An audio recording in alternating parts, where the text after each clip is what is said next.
ओम त्रिदेवीभ्यो नमः। पिछले कुछ दिनों से मैंने आपसे षड्विकारों के बारे में चर्चा करी है और हमने काम, क्रोध, लोभ, मोह, मद इन सभी के बारे में बात की है। इन सभी के वीडियो के जो लिंक हैं ये नीचे डिस्क्रिप्शन में आपको दिए गए हैं, आप इनको ज़रूर देखिएगा। आज हम थोड़ा वक्त बिताते हैं मात्सर्य को समझने के लिए, या जो ईर्ष्या की ऊर्जा है उसको समझने के लिए। अब ये समझिए कि आपका लोभ बाहर दिखेगा, आपका काम, क्रोध, मोह, मद मात्सर्य बाहर दिखेगा, लेकिन ये जो मद बाहर दिखेगा, लेकिन ये जो मात्सर्य है, ये जो ईर्ष्या है, ये एक ऐसी ऊर्जा है जो दूसरे को महसूस हो ना हो, आपको ये खत्म करती रहेगी। चलिए, अब आपने ईर्ष्या में किसी को कुछ कह दिया, किसी के विरुद्ध कुछ षड्यंत्र कर दिया, वो सब तो ठीक है, लेकिन ये ईर्ष्या ऐसी है जो आपको जलाती रहेगी।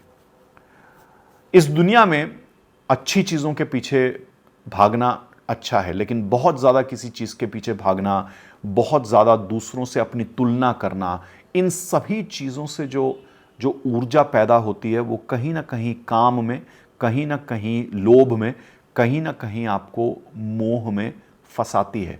लेकिन अगर इसने आपको ईर्ष्या में फंसा दिया तो यहां आप अपने जीवन को खुद ही नष्ट करना शुरू कर देंगे, क्योंकि आपको अपने जीवन से जो प्रेम है वो खत्म हो जाएगा पूरी तरीके से। और ये क्या करेगा? आपको अंदर से खोखला करेगा, आपकी शुभ भावनाएं, आपका सदाचार, इसको खत्म करना शुरू करेगा।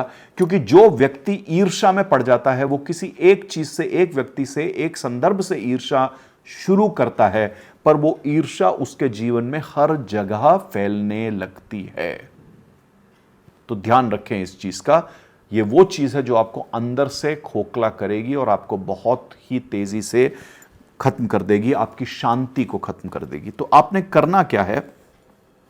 सबसे पहली चीज, आपने अपनी जीवन में संतोष को लाना है।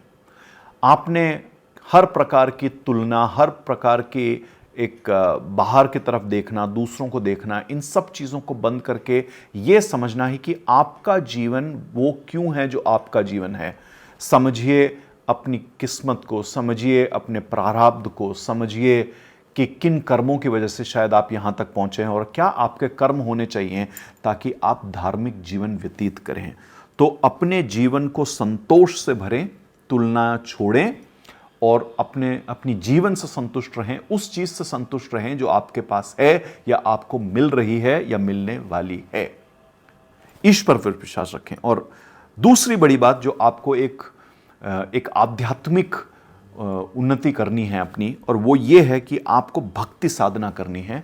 और मैं कई बार बता चुका हूं इस बात को कि जब आप भक्ति भाव में रहते हैं, जब आप भक्ति साधना में जाते हैं, तो सबसे पहले तो आप श्रद्धा, यानी कि ईश्वर के, अपने इष्ट के प्रति प्रेम भाव में, विनम्रता में रहते हैं, सबूरी में रहते हैं। आपको हर चीज में आप समाधान से चलते हैं। और समर्पण से आप जब अपने जीवन को व्यतीत करने लगते हैं, आपको दिखेगा कि आपका जीवन स्वयं आगे बढ़ रहा है। आपको किसी प्रकार की बाहर की तुलना से की जरूरत ही नहीं है।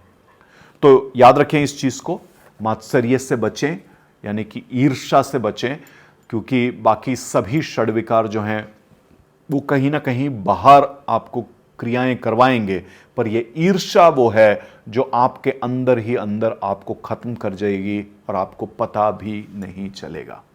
बचिए, सद्मार्ग पर रहिए।